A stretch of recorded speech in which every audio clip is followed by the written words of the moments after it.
चर्चा की शुरुआत करें उससे पहले आपको एक कोटेशन सुनाते हैं। कहा जा रहा है, कहा जाता है, अगर देश में बेटियां अपमानित है, नासात है, नापाक है, दिल पे हाथ रख के कहिए देश क्या आजाद है। बेटा हो पैदा तो उसे राजा कहे, दीपक कहे, सम्मान दे, बस चले बेटियों को जान से ही मार दे। ये कैसी प्रथा है, ये डायन प्रथा। हमारे साथ मेहमान जुड़ रहे हैं। सबसे पहले चर्चा की शुरुआत करने से पहले परिचय, अनिल गोठवाल रिटायर्ड पुलिस अधिकारी हैं, बहुत बहुत स्वागत है। सुषमा गुप्ता जी वरिष्ठ वकील हैं, बहुत बहुत स्वागत है सुषमा जी। चर्चा की शुरुआत सुषमा जी मैं आपसे ही करना चाहता हूं। एक तरफ हम इतना आधुनिक होते चले गए हैं, लेकिन किसी महिला को इस तरीके से यातना देना, प्रताड़ित करना, ये क्या है?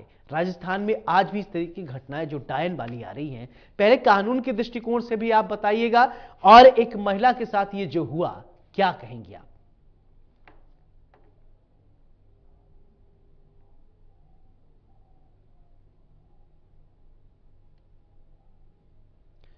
सुषमा जी आप सुन पा रही हैं?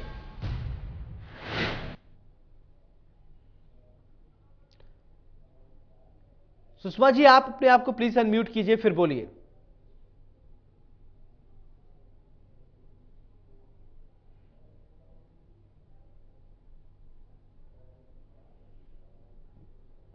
चले ठीक है, मैं आपके पास आऊंगा। अनिल गोठवाल जी हमारे साथ जुड़े हुए हैं। अनिल जी, ये जो घटना सामने आया है, एक महिला के साथ इस तरीके से अमानवीय व्यवहार करना, उसको डायन कहना, फिर इस तरीके से प्रताड़ित करना, क्या कहेंगे सर?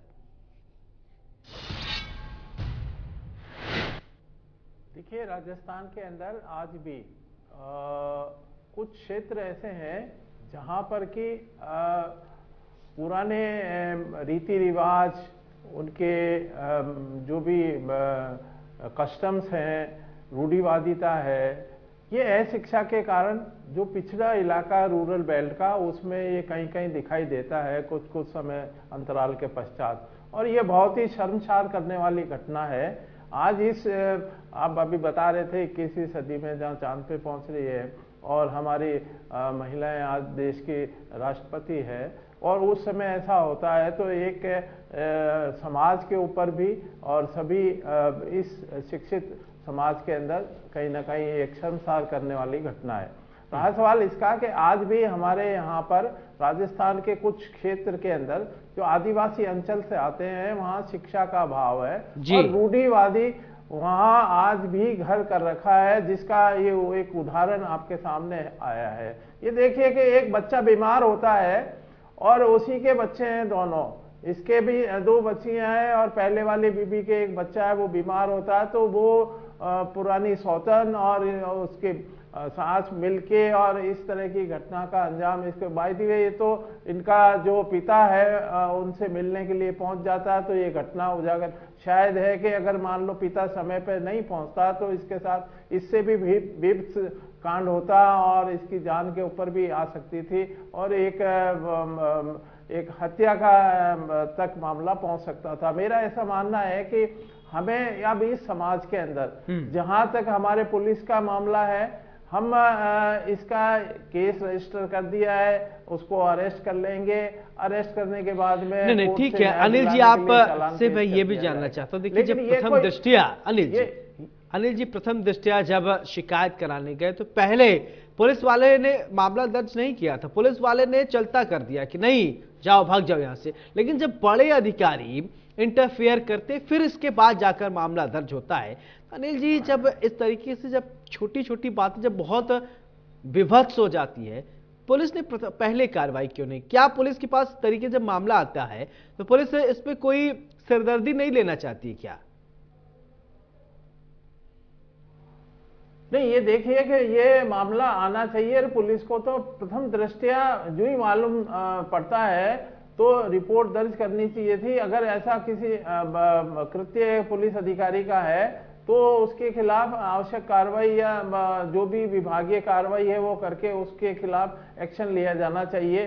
कि इस तरह की रिपोर्ट अगर आती है तो मेरा ऐसा मानना है कि अगर इस तरह का मामला संज्ञान में आया है और जिसने भी कार्रवाई नहीं की है तो जांच करके जो आज की तारीख में हमारे डीजी हैं वो इस मामले में काफी ये मान के चलिए कि कठोर है कि अगर मान लो पुलिस अधिकारी की कोई मिलीभगत है या है तो वो जीरो टॉलरेंस के ऊपर काम करते हैं, तो ये जरूर उनके खिलाफ कार्रवाई हो जाएगी। अब मैं आपको ये बताना चाह रहा हूं कि ये इस तरह की घटनाक्रम हुआ तो हमें पुलिस का क्या होना चाहिए, लेकिन ये एक प्रशासन और पुलिस मिलके आज तक हम ये डिटेक्ट नहीं कर पाए कि इस तरह के कौन कौन से अंचल हैं जहां पर इस तरह की घटना का कभी रूप लिया जा सकता है। हमें उनको ऐसे पॉइंट आउट या आइडेंटिफाई, जैसे एक्सीडेंट प्रोन जोन हम आइडेंटिफाई कर सकते हैं रोड के ऊपर, ऐसे ही हमें इनको करना चाहिए प्रशासन को और पुलिस को मिलके कि इस तरह के कौन कौन से हैं जहां पर हम उनको पहले से उनके प्री काउंसलिंग या इस तरह की कोई घटनाक्रम आया तो उनकी बातचीत करके उनको हम कैसे इस घटना को रोका जा सके। उनके अंदर जो अंधविश्वास की भावनाएं हैं, जो रूढ़ियां हैं, जो परंपराएं हैं, जो उसको कैसे दूर किया जा सके, ये जब तक कम्युनिकेशन प्रशासन का और नहीं होगा। हाँ, ये जरूर है कि अशिक्षा का जो मामला है वो इसमें कहीं ना कहीं एक बाधा इसको रोकने के अंदर है। जब तक शिक्षित नहीं होंगे, शिक्षा के प्रति हम सावचेत करें, हमें समय समय पे वहां पर जाके गांव के अंदर के कौन शिक्षा है उनको शिक्षा प्रदान करें, क्योंकि ये तो शिक्षा के लिए तो हमारा संविधान कहता है कि एक भी अशिक्षित नहीं रहना चाहिए और एजुकेशन तो अनिवार्य है कॉन्स्टिट्यूशन में। ठीक है मेरे अनिल जी, ठीक है, हमारे को आप रिटायर्ड पुलिस अधिकारी रहे, क्या आपकी कार्यकाल में इस तरह की घटनाएं आती थी? अगर आई तो कैसे आपने सॉल्व किया है? कोई घटना जो आपको याद हो? देखिए, आज भी जो बांसवाड़ा अंचल है और वागड़ का क्षेत्र है और उदयपुर से आगे का है, तो वहां आज भी इस तरह के नहीं। आप ये देखिए कि जैसे किसी का एक्सीडेंट हो गया, एक मोटरसाइकिल किसी पैदल चलने वाले आदिवासी अंचल के व्यक्ति से मिल ली, तो वो थाने पे नहीं आते, वो सीधा जाके उस पीड़ित पक्ष जिसने एक्सीडेंट किया है उसके घर पे जाके धरना दे देते हैं। 5 आदमी आज भी जाके कि इसका आप निपटारा करिए, और निपटारा करने के लिए वो अपनी ही एक पंचायत बुलाते हैं और उसके ऊपर जुर्माना करते हैं और पुलिस में रिपोर्ट ही नहीं करते हैं। आज भी ऐसी घटनाएं सामने आती है। अगर पुलिस उसमें इंटरफेयर करने की कोशिश करती है तो एक लॉ एंड ऑर्डर का मसला भी बन जाता है। दोनों पक्ष पुलिस में या प्रशासन में रिपोर्ट करना नहीं चाहते। अब ये धीरे धीरे समझाइश की जा रही है। कोई किसी के व्याता को या किसी के नाते के ऊपर ले जाने वाले हैं तो वो इसको बुरा नहीं मानते, वो एक इसमें प्रथा है। जैसे अभी इसमें दूसरी शादी कर ली पहले के जीवित होते हुए, ये मामला सामने नहीं आया, ये उनके समाज में उसका बुरा नहीं मानते। तो कहीं ना कहीं ये कुछ चीजें हैं, ये धीरे धीरे शिक्षा के माध्यम से ही होगी। अब पुलिस अगर करती है तो हमने ये देखा है कि कभी एक्सीडेंट हुआ, किसी की डेथ हो गई, तो वो मौताना मांगने के लिए वहां चले जाता पीड़ित पक्ष, वो प्रशासन के सामने नहीं आता, वो पुलिस के पास नहीं आता, और वो उसके घर पे जाके और उनसे गुहार करता है कि आप इसका पीड़ित का मुआवजा दीजिए। आज भी ऐसी परिस्थितियां यदा कदा सामने आती है और उसको पुलिस जाके समझाइश करती है, तो पुलिस को एक वो इस तरह से दृष्टि से देखते हैं कि आप हमारे मामले में क्यों दखलंदाजी दे रहे हैं, ये हम अपना आप निपट लेंगे। लेकिन चूंकि कानून का मामला है और अब धीरे धीरे उनको समझाइश करके ऐसा किया जा रहा है, लेकिन आज भी दूर अंचल में ऐसी घटनाएं सामने आती है। तो मेरा ये मानना है कि जब तक हम उनसे कम्युनिकेशन गैप या उनकी शिक्षा का उच्च स्तर या उनसे हम पॉइंट ऐसा आउट करके कि भाई यहाँ इस तरह के पॉकेट्स हैं जिनमें आज भी रूढ़िवादिता या ये इस तरह की घटनाक्रम होते हैं, तो हम उनके पास जाके, हमारे समाज के एनजीओज हैं वहाँ काम कर रहे हैं, उनको आगे आके और इस तरह की बातों के अंदर सिर्फ सरकार के ऊपर या प्रशासन के ऊपर ही नहीं होना चाहिए, हमारे को इसके ऊपर बहुत काम करने की आवश्यकता है ताकि इस तरह की घटना को टाला जा सके और एक जो महिला के ऊपर इस तरह का शर्मसार आरोप लगा दिया जाता है कि ये डायन है, इससे बड़ा और तो कुछ भी नहीं हो सकता।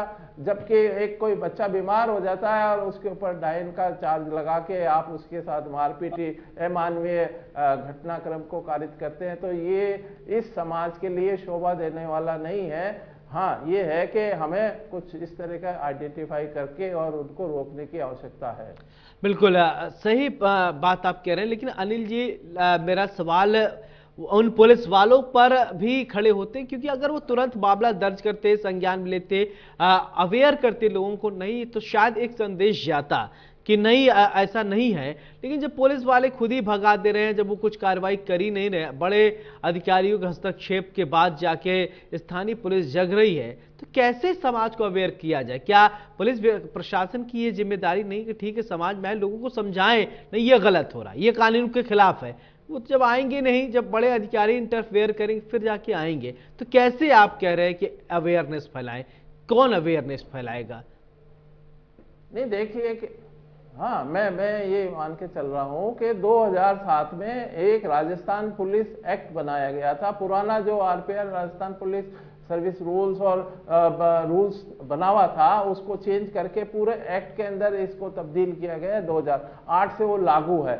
उसके अंदर एक कम्युनिटी लाइजेंस ग्रुप, यानी जो सीएलजी की एक प्रत्येक थाने और चौकी के ऊपर ऐसी एक उसके अंदर एजेंसी को बनाया गया ताकि उसके अंदर लोग बाग जुड़े और कुछ घटनाक्रम का, कुछ इंफॉर्मेशन का पुलिस के पास आए और वहाँ कुछ लोग जुड़ के और समाज के एनजीओज हैं, लोग हैं, अच्छे बुद्धिजीवी वर्ग हैं, पढ़े लिखे हैं, समझदार हैं, वो जब तक जुड़ेंगे और आएंगे थाने के ऊपर, ये एक सिलसिला शुरू हुआ। और वो आज भी हमारे प्रत्येक थाने पे अगर इस तरह की घटना का इंफॉर्मेशन मिलने के बाद भी अगर नहीं है तो उनके खिलाफ तो एक्शन होना ही चाहिए। उनको अभी कम से कम तुरंत सस्पेंड करके उनके खिलाफ कार्रवाई करनी चाहिए।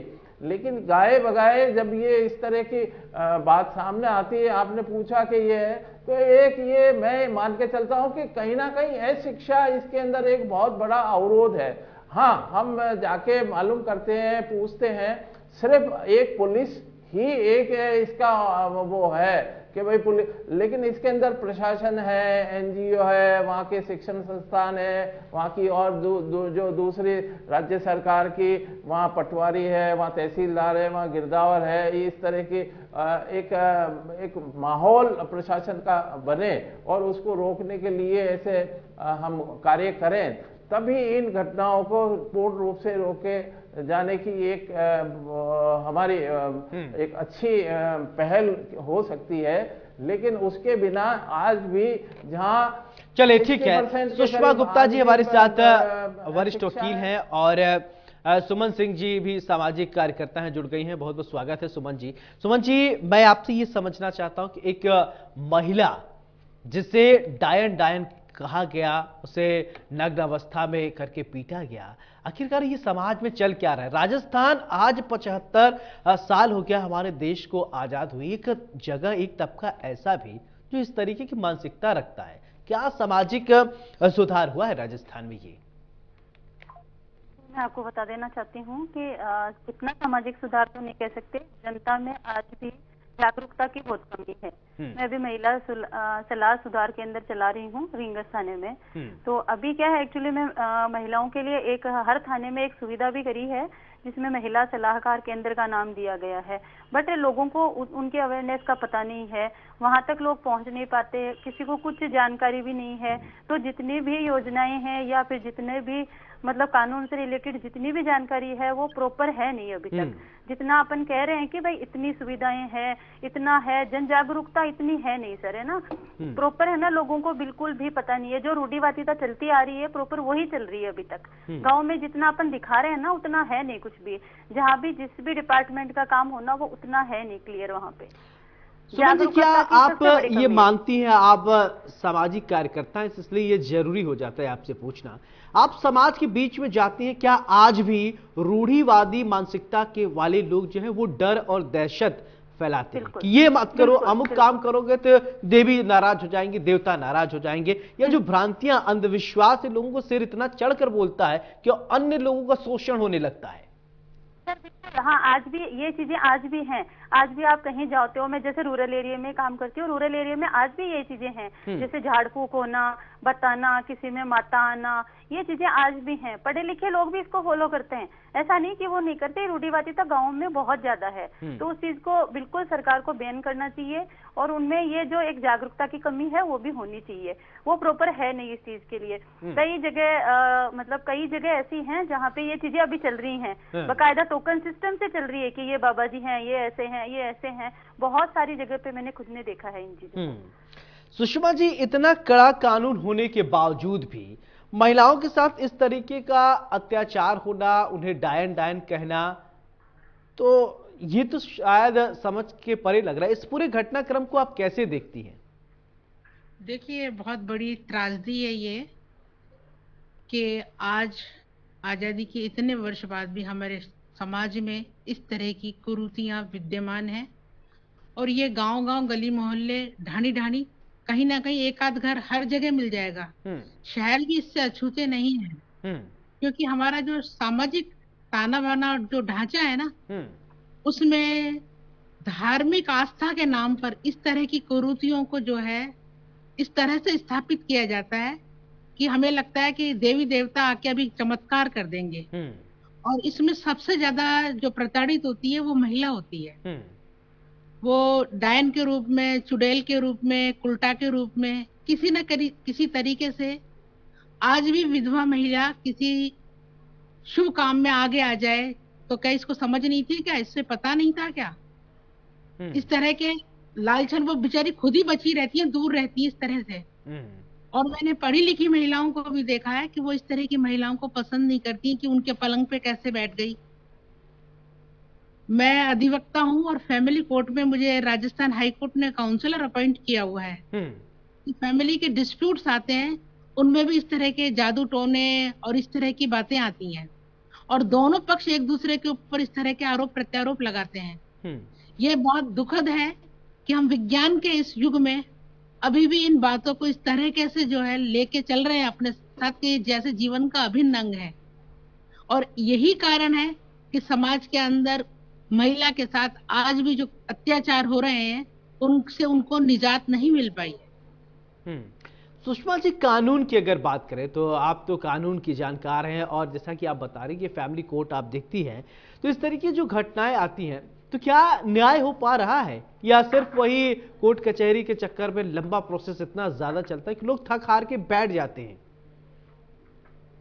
बिल्कुल, न्याय प्रक्रिया बहुत लंबी है आज भी, और इस तरह की जो घटनाएं हैं उनमें या तो केस रिपोर्टेड नहीं होते हैं। लोग जो पंचायतें हैं, खाप पंचायतें हैं, वो लोग समाज से बहिष्कृत कर देते हैं और समाज के अंदर जो है पक्षकार बन जाते हैं पंचायत के लोग, और वो इस कदर प्रताड़ित करते हैं कि लोगों को वो पुलिस तक भी नहीं पहुंच पाते हैं। पहली बात तो पुलिस इस घटनाक्रम में सुषमा जी, अभी जब पीड़ित परिवार या महिला के बारे में जब बताया गया तो पुलिस वाले पहले शुरुआत में मामला भी नहीं दर्ज कर रहे थे। हमारे साथ अनिल जी हैं जो कि एक रिटायर्ड पुलिस अधिकारी, वो कह रहे थे कि समाज में अवेयरनेस की जरूरत है, समाज में लोगों को जागरूक करना चाहिए। कैसे जागरूक करेंगे जब पुलिस वाले मामला नहीं दर्ज कर रहे हैं, पहले बड़े अधिकारियों जब हस्तक्षेप हो रहा है, फिर इसके बाद जाके जब मामला दर्ज हो रहा है, तो कैसे अवेयरनेस कैसे फैलाया जाए? आप लोग बताइए। जागरूकता का विषय नहीं है, इसमें नैतिकता जो है उसका बहुत महत्व है। हम बहुत सारे मैटर्स को, मामलों को तो इसलिए जो है रजिस्टर्ड नहीं करते हैं कि बाद में कोई अप्रोच आ गई, बाद में कोई पॉलिटिकल वो आ गया या कोई बड़ा आदमी आ गया इसमें, या गांव का पंच सरपंच आ गया, तो बाद में दिक्कत आ जाएगी, तो सोचते हैं कि इसको बिना रजिस्टर्ड किए वैसे ही रिजॉल्व करें। एक कारण ये है। दूसरा कारण ये है कि पुलिस डिपार्टमेंट बिल्कुल जो अपराध के आंकड़े हैं उनको कम दिखाने के कारण भी केस रजिस्टर्ड नहीं करते हैं। उनकी कोशिश ये रहती है कि कम से कम आंकड़े होने चाहिए मेरे क्षेत्र के अपराध के। सही बात है। अनिल जी, इस पर जवाब, अच्छा पॉइंट है ये। अनिल जी, आप इस पर जवाब देंगे। पुलिस वाले आंकड़े इसलिए नहीं दर्ज करते हैं, मामला दर्ज नहीं करते कि आंकड़े जो है कम दिखाना पड़े। बता देंगे साहब हमारे क्षेत्र में तो सब बीट अफसर बता देंगे सब मामला जो है ओके है, हमारे यहाँ तो कुछ होता ही नहीं है, सब एकदम बढ़िया चंगा चल रहा है। क्या इसी वजह से प्रथम दृष्टिया भगा दिया जाता है? बहुत सारे एफआईआर नॉर्मली नहीं दर्ज हो पाता है, मैं तो देखा हूं जाके, पहले भगा दिया जाता है। भले से हमारे यहाँ कानून है कि कोई पुलिस वाला मना नहीं कर सकता, बड़े बड़े कानून लोग बड़ी बड़ी बातें करते हैं, लेकिन जमीनी हकीकत पे जाकर देखिए मामला सिफर ही है। नहीं, जैसा मैंने बताया आपको 2008 में ये एक्ट पारित हुआ, राजस्थान पुलिस एक्ट, उसके अंदर स्पेशली सीएलजी का वो बताया, महिला सलाह सुरक्षा केंद्र हर थाने के ऊपर मौजूद है। वहां के एनजीओज को बुला के हमने एक काउंसलिंग हर मामले में, महिला प्रकरण में हर कांस्टेबल, हर थाने के ऊपर महिला डेस्क है। आप ये देखिए कि महिला इन्वेस्टिगेशन, महिला अत्याचार के ऊपर डिप्टी एसपी रैंक से नीचे का अधिकारी तफ्तीश नहीं कर सकता। नहीं, मैं सिस्टम से मैं ये डिनाई कर ही नहीं रहा हूं कि आप लोगों को नहीं है। अनिल जी प्लीज, मैं ये तो कही नहीं रहा हूं, नहीं चीजें सब हैं, लेकिन उसको वो चीज लोग क्या करते हैं ना, काम नहीं करना चाहते। ऐसा महिला डेस्क भी है, पुलिस वाले भी हैं, थाना भी है, और ये ऐसा नहीं है पुलिस वाले पुलिस कर्मचारी भी होंगे, लेकिन सिरदर्द कौन ले, ये सबसे बड़ा सवाल खड़ा हो जाता है। जब महिला गई या पीड़ित वाले पीड़ित परिवार गए, पहले प्रथम दृष्टिया तो मामला ही नहीं दर्ज कर रहे, और पुलिस वाले ये सोचते कि अगर मैंने मामला दर्ज किया तो आगे कार्रवाई करना पड़ेगा। इससे कैसे निजात मिले, इसके विषय में समझाइए, क्योंकि हम कहते हैं ना कि कानून में हमारे है कि एफआईआर दर्ज करने से कोई पुलिस वाला मना नहीं कर सकता, ऐसी ऐसी बातें, लेकिन एफआईआर दर्ज कैसे करा पाए, कोई सुनेगा ही नहीं। हाँ, मैं इसी के लिए तो आ रहा हूं साहब। अब आप देश के अगर महिला अत्याचार से संबंधित आंकड़े राजस्थान के देखेंगे तो सबसे हाईएस्ट राजस्थान के आंकड़े हैं। अब उसके पीछे लॉजिक क्या है या तर्क क्या है वो मैं आपको बताना चाह रहा हूं। हाँ, मैं आपको ये बताऊं कि एनसीआरबी के आंकड़ों से ये प्रूव है कि राजस्थान में महिला अत्याचार के सबसे अधिक मामले दर्ज हुए हैं। उसके पीछे लॉजिक ये है कि यहाँ पर करीब 90% से ऊपर मुकदमे दर्ज हो रहे हैं। दूसरे स्टेट्स के अंदर जब कंपैरिजन करते हैं तो वहां मामले दर्ज नहीं होते हैं। मैं आपको ये जानकारी देने के, अगर आप पिछले 5 साल के आंकड़े और उससे पिछले 5 साल के आंकड़ों को अगर कंपैरिजन करोगे तो पहले केस रजिस्टर नहीं वहां करते थे, लेकिन अब जागरूकता के कारण और पुलिस ने महानिदेशक के वहां से एक स्टैंडिंग जारी है, उनके खिलाफ विशेष रूप से उनकी पदोन्नति रोक दी जाती है, उनको सजा दी जाती है, और कोई भी ऐसा मामला जिसके अंदर ये आ जाता है कि इन्होंने मुकदमा दर्ज नहीं किया है तो उसके खिलाफ कार्रवाई जरूर होगी, अवश्य होगी।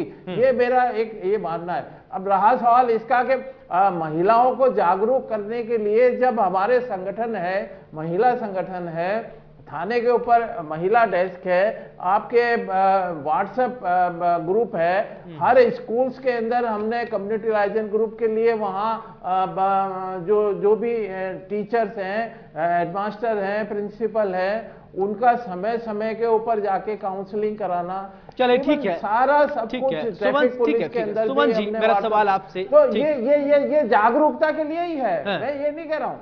चीजें ठीक है, चीजें हैं अनिल जी, मैं इससे डिनाई नहीं कर रहा हूं, लेकिन धरातल पे नहीं उतर पाती, इस बात का दुख होता है। चीजें हैं, हमारे सिस्टम, हमारे कानून बहुत अच्छी अच्छी चीजें हैं, लेकिन धरातल पे नहीं उतर पाती, इस बात का कष्ट है।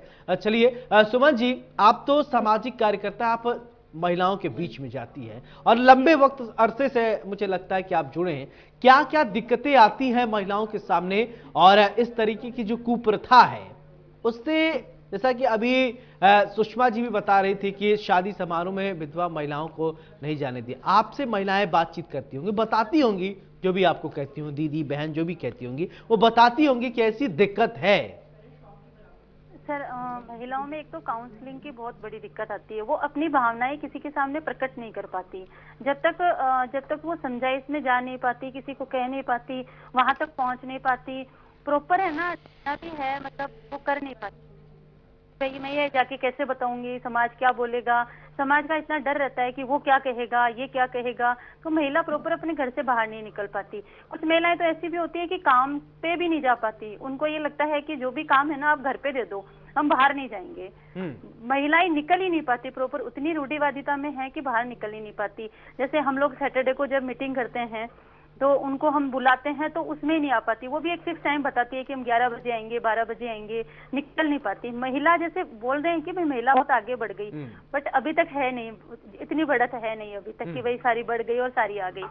आपने एक चीज बोली थी अभी कि ये जो जितना भी अपन बताते हैं ना वो सब है ना किताबों में, प्रचार में, इनमें होगा, एक एडवर्टाइजमेंट में होगा, पर धरातल पे इतना नहीं है। इस चीज से मैं आपकी सहमत हूँ कि वो चीज जो आप बता रहे हो ना वो धरातल पे इतना है नहीं, कुछ भी महिलाओं के लिए दिखाते हैं ना वो इतनी चीज है नहीं अभी तक भी। अभिलाएं महिलाएं जितना चाह रहे हो वो नहीं है। सुषमा जी एक सवाल, देखिए हमारे कानून में बहुत कड़े कानून है, महिलाओं का अत्याचार तो अत्याचार किसी के साथ हो, लेकिन क्या आपको लगता है कि जो कानून है उस पर उसको धरातल पर उतारा जा रहा है या उतारने दिया जाता है? क्योंकि बहुत सारे ऐसे बिचौलिया आ जाते हैं कि समाज के ठेकेदार टाइप के लोग आ जाते होंगे, नहीं मैं सुलह कराऊंगा, कुछ ऐसे तथाकथित ज्ञानी बुद्धिजीवी आ जाते होंगे जो दिक्कतें पैदा करते, क्या उन पर नकेल कसने के लिए कोई कानून है? उनको कैसे समझाया जाए जो मीडिएटर बन जाते हैं?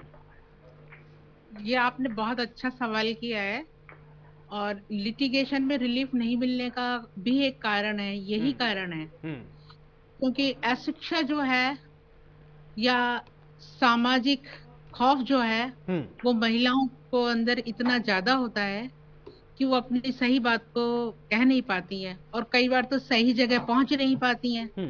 वो ऐसे बुद्धिजीवियों के पास चली जाती है जो उनकी नासमझी का, अशिक्षा का दुरुपयोग करते हैं, फायदा उठाते हैं। उसके कारण क्या है कि वो अपने जिस समस्या के समाधान के लिए गई थी उसके समाधान की जगह वो एक नई समस्या में फंस जाती हैं। और ये खौफ पढ़ी लिखी महिला को भी है क्योंकि हमारा सामाजिक वातावरण अभी बहुत अच्छा नहीं है, हम बहुत अच्छे नजरिए से नहीं देखते हैं उन महिलाओं को जो लीक से हटकर अपना कुछ करना चाहती हैं, उनको बहुत अच्छी निगाह से नहीं देखते। तो ऐसी स्थिति में जब एक समस्या से निजात पाने की जगह वो एक नई समस्या में फंस जाएंगी तो कानून कहाँ धरातल पर उतर सकता है और कैसे किसी महिला की समस्या का समाधान हो सकता है। आज भी ये डायन वाली घटना जो है 95 महिलाएं हर साल इस तरह की घटनाक्रम में, इस तरह के अत्याचारों में अपना जो है जीवन लीला उनकी खत्म हो जाती है। उन्हें इस तरह से मारा पीटा जाता है, इस तरीके से। मैं सुषमा जी आप तो मैं ये समझना चाहता हूँ आखिरकार किसी महिला को डायन क्यों कह दिया जाए? उसने दोष ऐसा क्या किया, क्या अपराध कर दिया है कि जो वो डायन हो जाती है? या और कई सारे शब्दावली ऐसे हैं जो मैं अपने मुंह से नहीं लेना चाहता, उस तरीके से क्या ऐसा कर देती है जिनकी वजह से ये जो सभ्य समाज के कुछ असभ्य लोग हैं वो इस तरीके की संज्ञा दे देते हैं, परिभाषित कर देते हैं? वो कुछ भी नहीं करती है। हम अपनी गलतियों को या अपनी कमजोरियों को दूसरे पर थोपना चाहते हैं, और जो सबसे कमजोर है वो हमारा आसान है उसको टारगेट करना, और महिला कमजोर होती है इसलिए उसको आसान है उसको टारगेट करना। बाकी और बहुत सारे मामलों में देखा गया है कि महिलाओं की संपत्ति को लेकर इस तरह की घटनाएं होती हैं, उनकी असमत को लेकर होती है कि बुरी निगाह है और उसने कह दिया कि इसकी निगाह ठीक नहीं है तो उसको चुड़ैल कह दो, उसे डायन बता दो। ऐसी उसकी संपत्ति जो है उसको टारगेट करना है। तो इस बहुत सारे मामलों में जो है देखा गया है कि लक्ष्य कुछ और है और इस माध्यम से अपना मतलब निकालने के लिए जो है इस तरह के माध्यम चुने जाते हैं जिनका कोई अस्तित्व नहीं है। मतलब इतनी झूठी घटनाक्रम होते हैं लेकिन जो चालाक लोग हैं वो अपनी तरीके से कामयाब हो जाते हैं अपने मकसद में। ठीक है अनिल जी, मेरा सवाल आपसे कि देखिए आप ग्रामीण क्षेत्र में गए हैं, ग्रामीण क्षेत्रों के लोगों की मानसिकता आज भी इस आधुनिक युग में वैसे की वैसी है। कुछ लोग हो सकता है कि वहां से निकले हों, पढ़े लिखे हों, लेकिन जो ये अंधविश्वास है इसको कैसे दूर किया जाए? आप कह रहे हैं अवेयरनेस की जरूरत है, अवेयर कौन करेगा? कैसे अंधविश्वास? आप ये एज ए पुलिस अधिकारी ने, as a normal human being के तहत मैं ये जानना चाहता हूँ कि कैसे लोगों को अवेयर किया जाए, कैसे बताया जाए कि नहीं महिला महिला है, वो डायन नहीं है, भूत प्रेत चुड़ैल खत्म है, ऐसा कुछ भी नहीं होता। लेकिन आज भी लोग मानने को तैयार नहीं। उनको समझाइए तो पता चला कि लठ लेके आपके पीछे पड़ जाएंगे, अरे कैसे बोल रहे, हम कह रहे हैं हमारी ये प्रथा है। तो क्या ये जो बड़ा बहुत कॉम्प्लिकेटेड हो जाता है इस तरीके का मामला, तो कैसे लोगों को यहाँ जागरूक किया जाए? अनिल जी देखिए, मैं अब आपको अभी हमारे दो महिला पैनल हैं, सुमन जी और सुषमा जी, ये खुद बहुत इन समस्याओं से जूझ रही होंगी और इनके मन में भी इनके महिलाओं के प्रति जागरूकता लाने का बहुत विचार है। लेकिन आज भी देखिए ना, सबसे पहले मैंने बताया शिक्षा, दूसरा चिकित्सा की व्यवस्था ही नहीं है, हॉस्पिटल नहीं है, रोड्स नहीं है लोगों के, आज भी गांवों में स्कूल का अभाव है।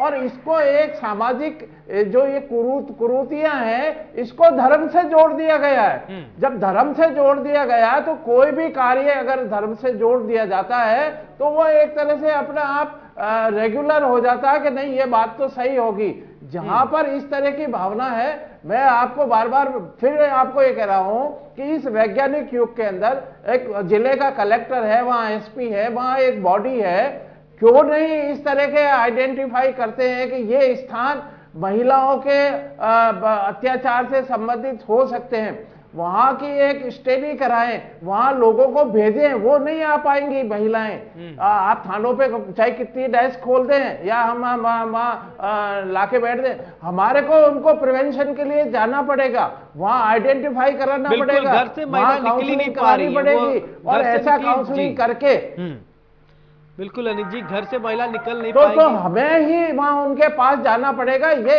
एक मेरा, उनकी एजुकेशन, उनकी चिकित्सा, उनका मेडिकल, उनकी रोड्स, उनकी सुविधाएं, ये कहाँ हैं? ये अगर हम उनके पास जाएंगे, आइडेंटिफाई करेंगे, काउंसलिंग करेंगे, मैं तो कह रहा हूं एक स्टडी, एक जिले की, किसी भी जिले की एक स्टडी करके और इस तरह का आइडेंटिफाई करें। मैं आपको करता हूं कि उसके अंदर 90% क्राइम के अंदर और इस तरह के क्राइम में कमी आएगी।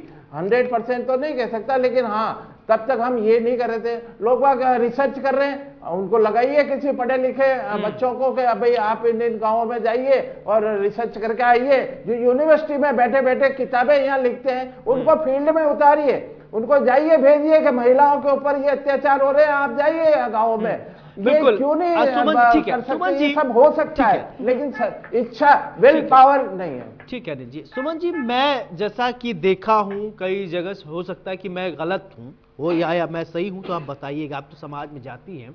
अंधविश्वास जहां है वहां डर है, डर का माहौल क्रिएट किया जाता है। जैसे कि अभी एक छोटा सा एग्जांपल मैंने कहीं देखा, वहां ये कहा गया कि अपने घर के सामने गोबर के उपले लगा दो 5-5 और उस पे सफेद कलर का कुछ चंदन लगा दीजिए, नहीं तो आपके घर का बड़ा पुत्र जो है उसका निधन हो जाएगा। ये एक भ्रांति फैला दी गई और लोग पूरे गांव में क्या हुआ, लोगों ने ऐसा अपने घर पे करना शुरू किया। यानी कोई है जो लोगों का ब्रेन वॉश करता है और उनके अंदर एक डर पैदा करता है। सभी चाहेंगे, कौन चाहेगा हमारे घर का बड़ा पुत्र जो है वो उसका निधन हो जाए, उसकी मौत हो जाए, कोई नहीं चाहेगा। लेकिन सबसे पहले उन लोगों तक कैसे पहुंचा जाए जो इस तरीके की भ्रांतियां फैलाते हैं, कि उन्हीं को पकड़िए, उन्हीं पर कार्रवाई हो। जी बिल्कुल सर, मैं बताना चाहूंगी कि ये जो भ्रांतियां हैं ये माउथ पब्लिसिटी से ज्यादा फैलती है जनता में। जैसे एक ने दूसरी को बोला, दूसरी ने तीसरी को, और महिलाएं क्या करती हैं, जल्दी कैच कर लेती है इस चीज को, वो तुरंत प्रभाव से, जैसे अपन पब्लिसिटी इसकी इतनी निरंतर करती है, उसने उसको बताया, उसने इसको, तो कहीं ना कहीं जैसा आपने कहा ना कि भय है, तो ये भय की भावना होते हुए पढ़ी लिखी भी महिला भी होगी तो भी सोचेगी यार ये भी कर रही है, मैं भी कर लेती हूँ ऐसा, है ना, ऐसा करने से क्या पता ये ठीक हो जाए। तो ये भ्रांति पर्टिकुलर चलती रहती है। तो जितनी अवेयरनेस होगी, जितनी जागरूकता होगी लोगों में, महिलाओं के प्रति जितनी जागरूकता हो सके ना, उतनी कम है। जैसे महिला सलाहकार केंद्र बने हुए हैं, पर प्रॉपर महिला वहां तक आती ही नहीं है, कुछ बताती भी नहीं है, आती है घूम के वापस चली जाती है। तो जब तक जागरूकता नहीं होगी, जैसे ये इंदिरा शक्ति केंद्र भी खोले हुए हैं, वहां तक भी महिलाएं नहीं आती। तो जितनी योजनाएं चला रखी है सरकार ने, तो उनको एक बार है ना इम्प्लीमेंट भी करना चाहिए कि भाई ये है तो इनका प्रॉपर वर्क होगा तो महिलाओं में थोड़ी जागरूकता बढ़ेगी, तो ही ये रूढ़िवादिता थोड़ी खत्म हो सकती है। और ग्रामीण जिलों में जहाँ पे ऐसी जगह है वहाँ पे तो ज्यादा प्रचार प्रसार की जरूरत है। सुषमा जी, मेरा एक सवाल आपसे कि क्या राजस्थान में डायन प्रथा को लेकर कोई अधिनियम बना है? अगर अधिनियम बना है तो मैक्सिमम कितना सजा है, क्या प्रावधान किया गया है? 2016 में राजस्थान में डायन प्रथा निवारण अधिनियम बना और उसमें 1 साल से लेके 5 साल तक के कठोर कारावास और 50,000 रुपया जुर्माना, ये दोनों सजा साथ साथ भी हो सकती है और अलग अलग भी हो सकती जी है ना। लेकिन मैं आपको एक बात बताना चाहती हूँ कि जब अभी जो एक बात आई थी कि महिलाएं, ये माउथ पब्लिसिटी वाली बात यह है कि महिलाएं अपनी उस बात को, अपनी उस अज्ञानता को इस तरह से कहती हैं कि जैसे वो बिल्कुल सही है और यदि उनकी बात नहीं मानी गई तो बड़ी मुश्किल में आ जाएंगी।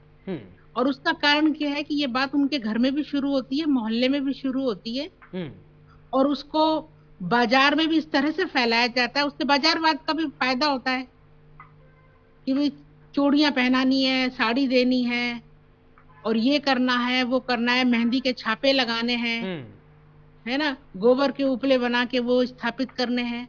तो उससे बाजारवाद को भी कहीं ना कहीं फायदा होता है इस तरह की अफवाहें फैलाने से।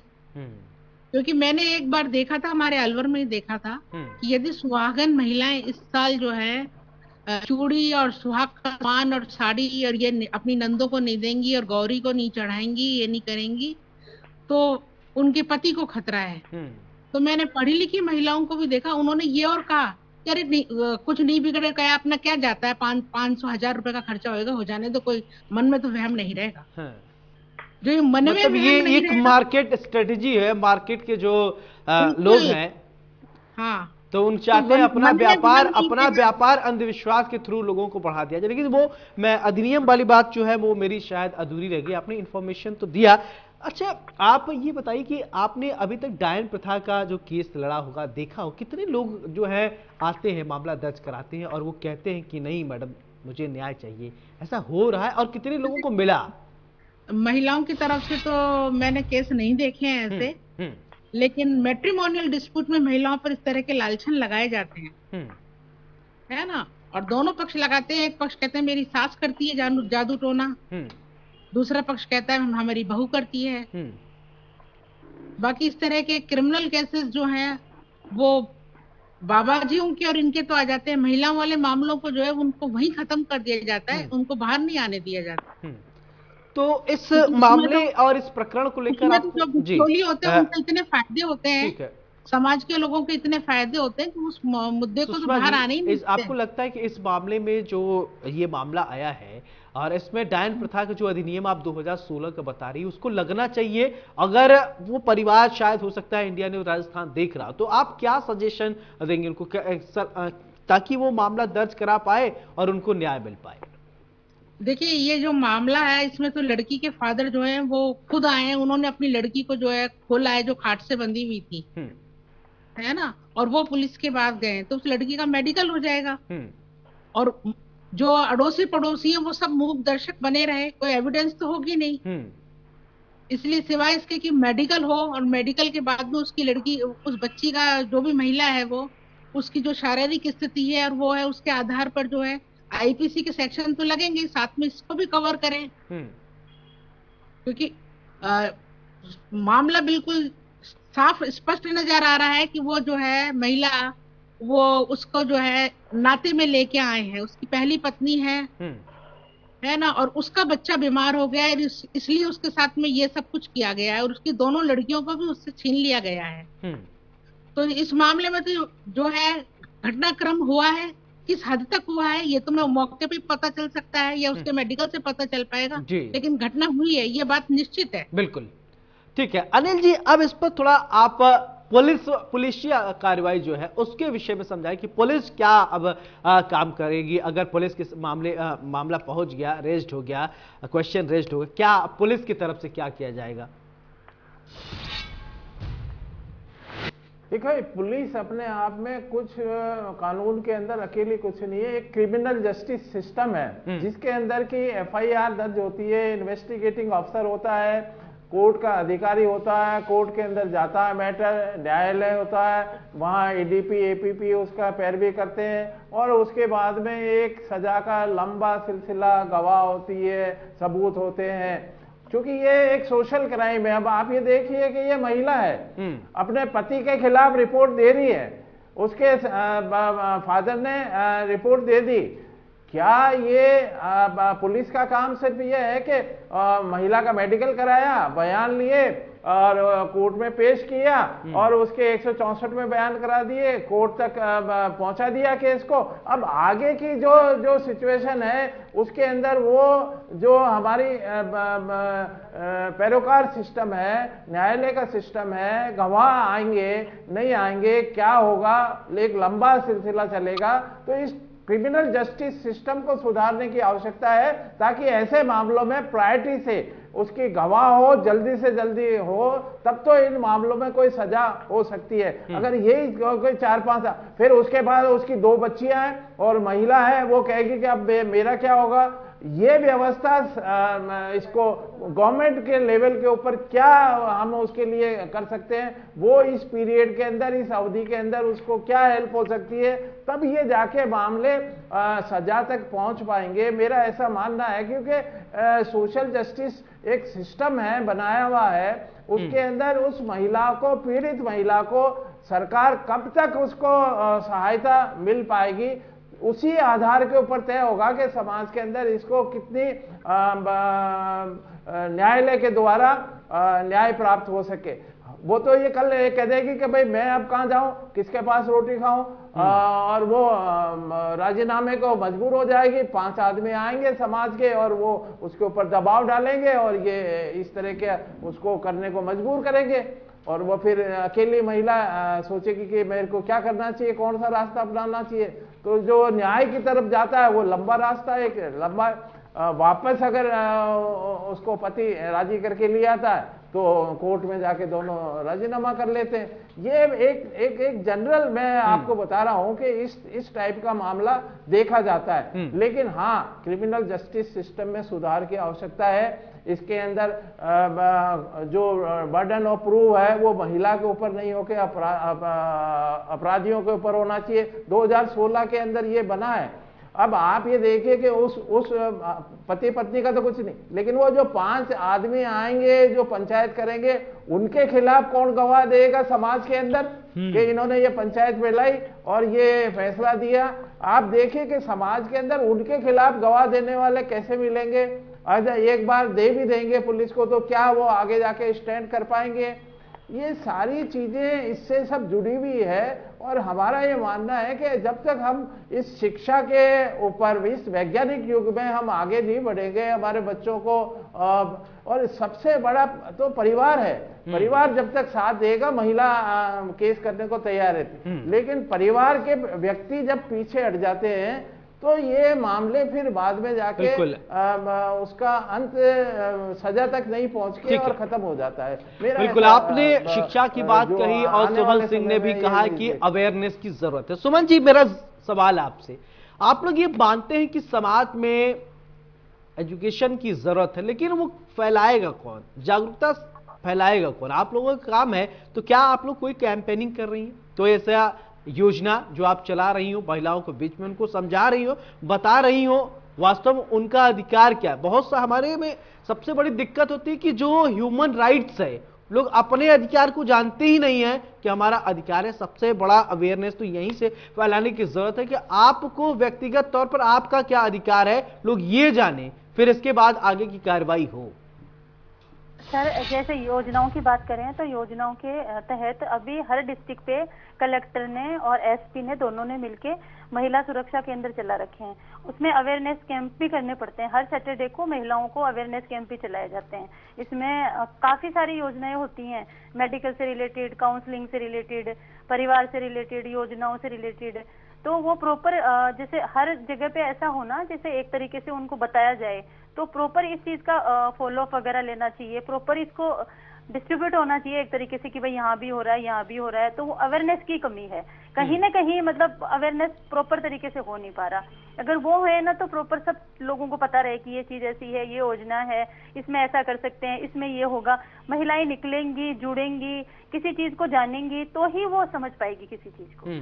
सुषमा जी, मेरा एक सवाल आपसे कि विधिक सेवा प्राधिकरण एक संस्थान जहां पर महिलाएं दर्ज करा सकती हैं अपना रिपोर्ट, जब क्या इस तरीके का मामला दर्ज नहीं होता है तो क्या वहां जाने का कोई रास्ता खुला हुआ है, वहां जाकर मामला दर्ज कराया जा सकता है जब पुलिस नहीं दर्ज करती है? तो बिल्कुल, प्रत्येक जिले के अंदर जिला विधिक सेवा प्राधिकरण है और वहां पर कोई भी पीड़ित महिला यदि उसकी एफआईआर दर्ज नहीं हो रही है, उसका मेडिकल नहीं हो रहा है या उसको वकील नहीं मिल रहा है, वकील भी करवाते हैं, कानूनी जो है सलाह भी दिलवाते हैं, कानूनी सुविधा भी करवाते हैं, उनकी काउंसलिंग भी करते हैं, उनके पेरेंट्स को भी बुलाते हैं, इन लॉज को भी बुलाते हैं। सीधा यदि वो सीधा एफआईआर दर्ज कराना है, ऐसे लगे कि इसका मेडिकल होना जरूरी है इस मामले में तो बाद में बुला लेंगे, पहले एफआईआर दर्ज कराना तो उसका एफआईआर भी दर्ज हो सकती है।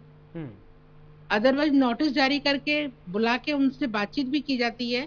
मैं खुद जो है जिला विधिक सेवा प्राधिकरण अलवर से जुड़ी हुई हूँ और काउंसलिंग के लिए डेली जाती हूँ। जी सुषमा जी, एक सवाल और कि देखिए, क्योंकि जैसा कि मैं अभी सुमन जी से ये सवाल पूछ रहा था, ये सवाल मेरा वैसे आपसे होना चाहिए था। सवाल ये कि लोगों को अपने अधिकारों के बारे में जानकारी ही नहीं होता है कि वास्तव में हमारा क्या अधिकार है और हम अपने अधिकारों का कैसे कैसे उसका इस्तेमाल कर सकते हैं, मुझे कानून ने क्या राइट्स दिया हुआ है। तो कैसे लोगों को समझाया जाए कि आपका नहीं ये अधिकार है और है भी तो कैसे उसे पालन कराएं? आपने बहुत अच्छा प्रश्न किया मुझसे। दरअसल ये है कि जब तक शिक्षा नहीं है ना, तो जो हमारे अधिकार हैं उनका दुरुपयोग होने की पूरी संभावना रहती है और शिक्षा के अभाव में जो है हम उन चीजों को समझ नहीं पाते हैं और कानून का दुरुपयोग भी करने लगते हैं। और इस आड़ के अंदर कई कानून जो हैं जो बहुत अच्छे उससे बनाए गए थे उद्देश्य से, उनके उद्देश्य जो है वो खत्म हो गए और समाज की समस्या वैसी की वैसी है ना। दहेज प्रथा कानून 1961 में आया था, दहेज लेना और देना दोनों अपराध है ना। उसके बाद में 498 लगी आईपीसी के अंदर। बिल्कुल। चलिए अनिल जी, बहुत बहुत शुक्रिया आपका, सुषमा जी आपका भी बहुत बहुत शुक्रिया, सुमन सिंह जी आपका भी बहुत बहुत शुक्रिया। आज बड़ी बहस में जिस मुद्दे पर हमने चर्चा की वो वास्तव में बहुत गंभीर विषय है। आज हम आजादी का 75 साल मना रहे हैं, लेकिन राजस्थान में एक महिला को निर्वस्त्र कर कर इसलिए पीटा जा रहा है कि उसे डायन कहा जा रहा है। आखिरकार डायन है कौन? क्यों अंधविश्वास के चक्कर में पड़कर इस तरीके से अपने आप को आप दलदल में ढकेल रहे हैं? इस पर सवाल खड़ा होता। सवाल यह खड़ा होता कि कोई भी महिला